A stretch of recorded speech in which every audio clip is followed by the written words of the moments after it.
Greetings, ladies and gentlemen, I'm GC Smith, and welcome to a video on a topic I have not talked about for quite a while. World of Warcraft. Now, there are several reasons I won't go into right now of why I haven't done a World of Warcraft video, but hey, I'm doing one now because there's a topic I really want to talk about, and that's the Broken Shore scenario that has gone up on the alpha servers in the last 24 hours, as of the time of recording this video.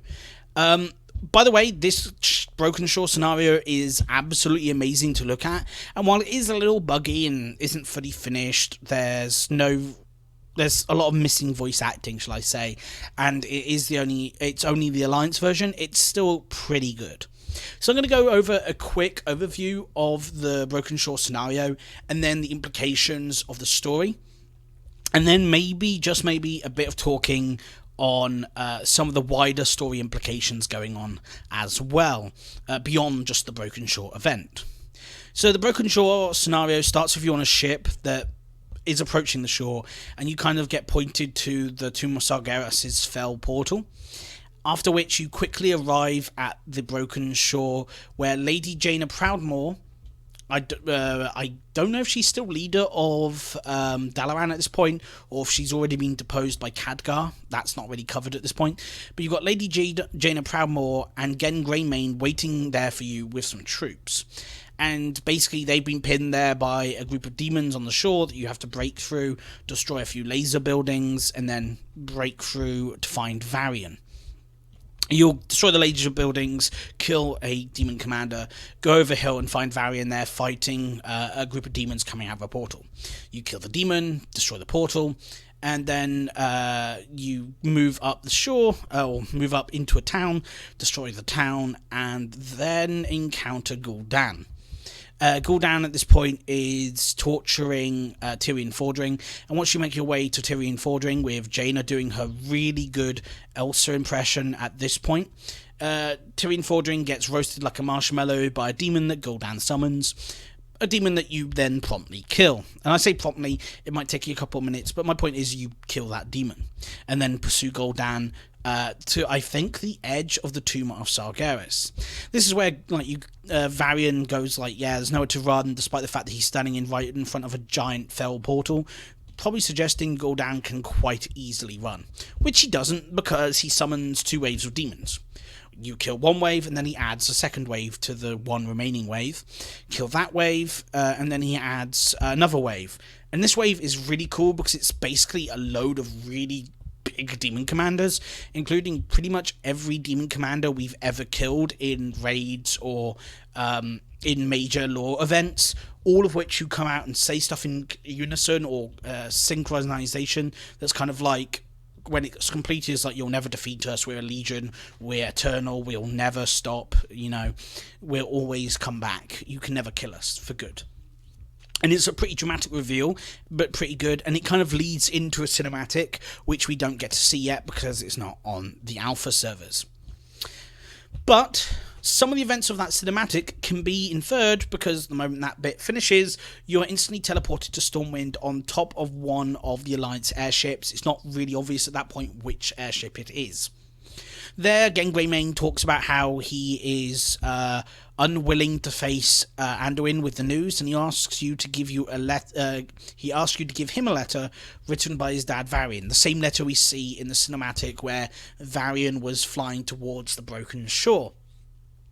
Basically, at this point, you find out that Varian is dead. He dies in that cinematic, or as a result of the events of that cinematic.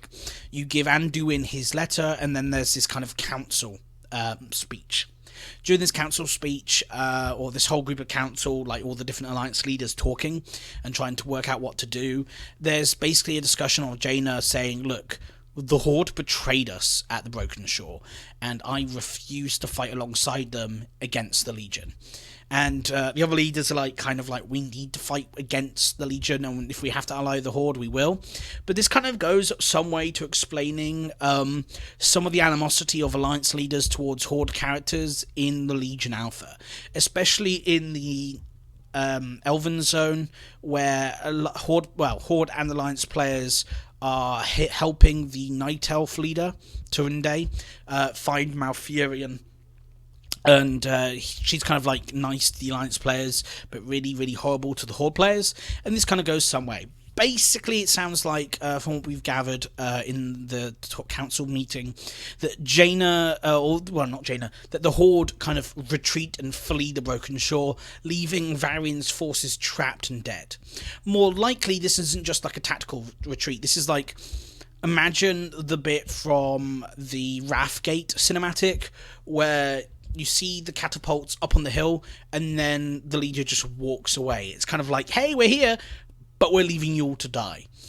And whether or not this is a tactical decision by Silvanus, and for what purpose this tactical decision was, most likely it was a decision to preserve herself and the Horde. But she'll claim it's for the Horde's benefit and for everyone's benefit, but most likely, knowing her character, it's because she's a coward. Jaina says as much, that the Horde are cowards, and quite frankly, Silvanus is a coward. Her goal finished at Icecrown Citadel. She committed suicide, and the only reason she keeps living... Sorry about that. The only reason she keeps living... Sorry about that. But the only reason she keeps living is so that she herself doesn't go back to hell. And she doesn't really care about the Forsaken anymore. Not in the old way she did. Rather, she uses them as a shield between her and the Alliance. And the rest of her enemies. They're kind of like a buffer to keep her alive, which is why she's after the power of the Valkyria in Stormheim. Not only is it so she can keep the Forsaken going, and she does claim she cares about the Forsaken, but the reality is that they're called the Forsaken for a reason. When they were raised as the Forsaken, they were raised into undeath. I mean, the reason they hated Arthas, the Lich King, so much was because he raised them into undeath. Right? They think undeath is so bad that they're Forsaken. Don't forget, the living hate them just because they're undead, and there are plenty of reasons why, not just because of undead, but because of all the actions those same undead did. Secondly, it's impossible to know if they are ever acting under the Lich King's rule or anyone else's rule. Lich King's not going to be outright and say, look, these guys are sent to infiltrate your society and claim they're no longer under my rule, are no longer on my rule, or still are under my rule. Things like that he's never going to say. But also, they're pretty evil, right? Like, Silvanus made allies with humans straight after breaking from the Lich King's rule. Now, I know people are going to say, but Gurifos was a douche, and he was a bit of a mean guy. He was a bit of a racist as well. But the reality is, he allied with Silvanus. This is the guy who is so racist, apparently. He hates elves. He was willing to ally with undead who had slaughtered many, probably, of his relatives, friends, family, and that, because he saw the needs that outweighed it. What does Silvanus do at the earliest opportunity? Ally with a demon and kill Gurifos and all of his men. A betrayal that he foresaw, apparently, but kind of gave them the benefit of the doubt, just so that, better decisions can be made, they can actually win the situation they're in, not so much his own personal racism. As it seems to be, he's willing to put his own personal opinions aside for a while to help the other, to get the best situation. And while people may claim that he would have done away with Silvanus in the first place, at the end, he never got the chance to do that, so we don't get to see if he would have or wouldn't have. But it seems ridiculous for the Forsaken at this point then to go, hey, the humans never accepted us. Well, they did. You just killed the humans that did accept you. Right? I mean, the Death Knights themselves, when they join back with society, kind of show that former Alliance soldiers will be accepted back into the Alliance when undead, as long as they're not going to go on a human murdering spree. So the Forsaken at this point have shown themselves to be nothing more but than the source of their own evil. Secondly, the Forsaken being raised into undead kind of separates themselves from the light. It is said that paladins or priests that kind of, don't care about the pain they feel, but more importantly, are willing to dedicate themselves, can remake that connection. There is a member of the Argent Crusade or Argent Dawn or whatever who was undead themselves and able to connect to the light quite genuinely. But it is said this is difficult, it's painful, and all these things are things that humans who worship the light aren't going to want. Secondly, when she raises other people into undead, they never really seem to have a choice. The one guy who had a choice to do what he wanted in the Forsaken starting zone is kind of described to your character as being mentally unstable, insane, and therefore needs to be killed because he's a risk to others. The fact that he's actually a genuine Alliance soldier who goes, hey, look, just because you raise him to undead doesn't mean I'm an ally with you, is probably why he's killed. Legitimately, that's like the legitimate reason he's killed, is he doesn't bow to the Banshee Queen, who at this point is a massive hypocrite, as pointed out by the late now, what's his name? Garrosh Hellscream. Sorry, name eluded me for a second. But the now late Garrosh Hellscream, who, you know, kind of went, what's the difference between you and the Lich King? She's like, because I serve the Horde, which isn't true. She allies herself with the Horde for her own personal gain. It was never like, hey, the Horde, I want to serve the Horde. It was more, the Horde serve me, and as long as I can keep benefiting from it, I might help you with things. You know, that's always been the kind of deal she has, and that's kind of why I'm curious that she gets made War Chief at all. But most likely it's because she survives the event at the Broken Shore, again, most likely due to cowardice. And no matter how Blizzard spin it, it will never come across in any way other than Silvanus was a coward that fled. Like, well, it's very hard for that to happen. And that's just such a shame, because the cinematic for the for Legion, with them flying, where she saves Varian, really made me start to like her character just a little, or maybe think her character can be redeemed. But the fact that apparently the Horde withdrew from a fight, which, by the way, there is no withdrawing from. You know, any decision you make to withdraw is not wise at this point, no matter how well-intentioned it may or may not be. Right? Even if it's a withdrawal to rally more troops, that doesn't help, right? All you're doing then is giving the Legion a foothold on Azeroth. Any troops, think about it this way. Let's say it takes hours instead of days to sail back to the mainland from where she is, or even assume that she can portal herself and some of her troops maybe away. That's assuming, of course, the Legion at this point don't have ways to mess with porting away from the Broken Shore at this point. It's still going to take her days, if not weeks, to ready an army big enough to once again assault the Broken Shore. During this time, Gul'dan, assuming he survives the event, and we know he does because he becomes a raid boss, and assuming the portal itself hasn't been fully closed at this point, has the ability to set up a massive Legion bulkhead. You know, a massive way to allow the Legion to just take over Azeroth. Any further assault on the Broken Shore is just going to be harder and harder from this point onwards. So that if you retreat, you're just going to need constantly bigger and bigger forces. The best thing she could have done was send a messenger, some sort of plans back to the mainland for other Horde leaders to deal with, so they could ready troops, while she maintained a presence on the Broken Shore and held back the Burning Legion. Now, we know she does come back to the Broken Isles at some point in the near future after that, because she wants, like, Stormheim and the Valkyria and the weird powers all for herself. And, you know, she makes that deal with Helga and stuff in Stormheim to benefit herself. But the reality is, from the Alliance's point of view at least, she withdraws from a fight where there is no real withdrawing from. And Varian dies as a result. Now, if this was, like, the first time the Horde had betrayed the Alliance, I could maybe forgive them, but I'm just going to list a few events where the Horde betrayed the Alliance. The first, Corpse Gate, I think, in Icecrown Citadel, or in the Icecrown Zone, where the Horde attack an Alliance who are already trying to capture a gate, leading to both forces being destroyed by the undead fighting them. This is confirmed in the Alliance quest chain, where you have to kill the Alliance soldiers that survive the fight, because they're going to die anyway, and you want them to die in a way that doesn't allow them to be resurrected by the undead, because again, people hate being raised into undeath. There's a reason why the Forsaken hate Arthas, like I've already said. 2. Various events in the Cataclysm, when the Alliance apparently had a peace treaty with the Horde, and the Horde used the Cataclysm as an excuse to try and take Alliance territory, Ashen Vale, which keeps getting attacked. By the way, Ashen Vale that keeps getting attacked even as early as original Warcraft by the Warsong clan, because, you know, they're claiming we need wood. Well, maybe if you wanted wood, you shouldn't have settled in a desert. And I know what they're going to say, well, the Alliance wouldn't have let us anywhere else. Well, of course they wouldn't. You were escaped convicts who had previously tried to commit mass genocide.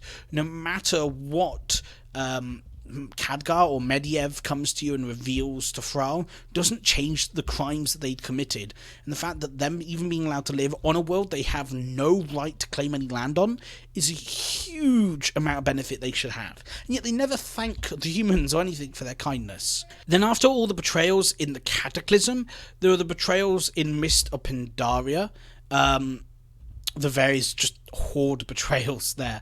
Wait, how many are there? Oh yeah, all of the fighting from the Horde on the Alliance. Then there's the one agreement we make with the Troll Leader, where he promises to claim a beachhead and fails, which is why Galacracus is a boss at all, you know, where you have to destroy the 2 towers and get access to the beach, because Vol'jin failed in the one thing he said he would do in response to aid for the Alliance. Then there's the sheer fact that Thrall comes in and goes, hey, look, I want to kill Garrosh myself. He's affected the Horde most of all. Despite the fact that up until this point, the Horde have been more than happy to go along butchering the Alliance as a result of Garrosh. Note, Vol'jin doesn't stop killing any Alliance or start fighting against Garrosh's orders until the Trolls come under threat. You know, at no point does he care about killing Alliance at this point. The Alliance who he has previously allied with to defeat troll invasions and stuff like that. So he clearly has no problem with his own race being attacked. Kind of weird, but okay. Allies of convenience and all that, I guess. Then there's the things, you know, in Warlords of Draenor of Ashran, the Horde apparently attacking the Alliance because the Alliance are after an artifact and they're afraid that it will be used against the Horde. Hello? At this point, the Alliance have been confirmed of having vastly superior numbers to the Horde because we didn't have a period of massive infighting. You know, we didn't have a period of half our faction killing the other half, and then the half that won basically imprisoning the half that lost. You know, we didn't have that issue, so our numbers are superior to the Horde. And it's just weird to see that after all of this, when the Horde are given trust, they'll just leave the Alliance away at the Broken Shore, and people expect people to kind of be okay with that. Now, I'm almost certain the Horde version of this scenario is going to kind of show it as like Silvanus is the tactical genius. There's no betrayal at all, because that seems to be the way the Horde kind of tries to portray its actions. All of the times it's portrayed the Alliance are kind of been like, well, it balances things out, and the Alliance did this, and the Alliance did that. The Alliance are always the first to bite the bullet and claim peace. The Alliance never want war. The Alliance have been trying to live on this world for peace for ages. In fact, the only reason the Alliance exists at all is because of the Horde. You know, trying to get peace from the Horde and the Burning Legion, which, to be fair, the Burning Legion, a lot of its stuff for 10,000 years, after 10,000 years, was the Horde. Heck, we had one invasion that we defeated, and then 10,000 years later, suddenly the Burning Legion comes again thanks to the Orcs. But my point is that Jaina is not mad for wanting to destroy the Orcs at this point or never work with the Horde again. She herself, who's lost personal members of family due to the Horde and has later been betrayed by those that she helped in the Horde, kind of has many reasons to distrust the Horde at this point. To be fair though, don't take all this as criticism for thinking this event is bad. I absolutely love this scenario, this entire event, as well as all the open world stuff that we've kind of seen on the alpha that will happen. I'm just really excited to see a real return to form after the kind of really poor Warlords of Draenor pre-event. If only we could go back to the day of the zombie pre-event. But yes, the only real complaint I have is Anduin still wanting to work with the Horde after all of this. This is a guy who should have no reason to work with the Horde. After all the betrayals he's seen, all the evidence he's seen, and he's still naively wanting to ally with the Horde. I don't care about this bigger picture stuff. He is a human. There is no way at this point his character is any way realistic whatsoever. There is no realistic portrayal of his character at this point that I care about. And this is one of the big reasons people hate Anduin's character. He is a silly little human who, after the Horde's betrayal repeatedly, is just like the huge opposite of his dad. No matter what the Horde does, he always seems to excuse it on some sort of splinter faction, or there's a bigger thing at work. And he kind of like pushes away people that have valid points.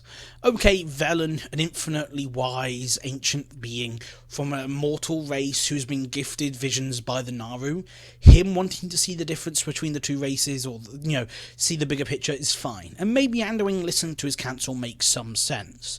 But the fact that the rest of the council don't really make any comments, and the fact that Jaina's kind of treated the way she's treated by Anduin is kind of ridiculous, right?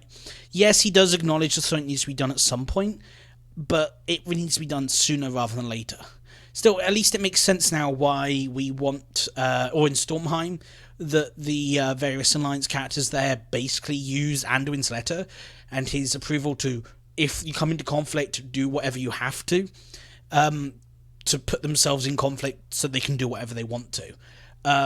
Because of the betrayal, or at least in their view, the betrayal that the Horde has done at the Broken Shore. I'm just really excited now to wait and see what the Horde version of events are to make my real criticisms there. But anyway, that's the end of this video. I really love this event, really looking forward to see it, and I'm really excited for Legion. Hope you've enjoyed listening to this kind of audio cast thing. I know I've ranted for a bit, and I know there'll be plenty of people that kind of disagree with my opinions. But I do hope you've enjoyed this video and look forward to videos that will be coming out in the future. Hopefully I'll cover more of this kind of story stuff when it gets out, or I go back through and kind of look at the story of Legion if you guys would be interested at all. So thank you very much for watching / listening, and I'll see you next time.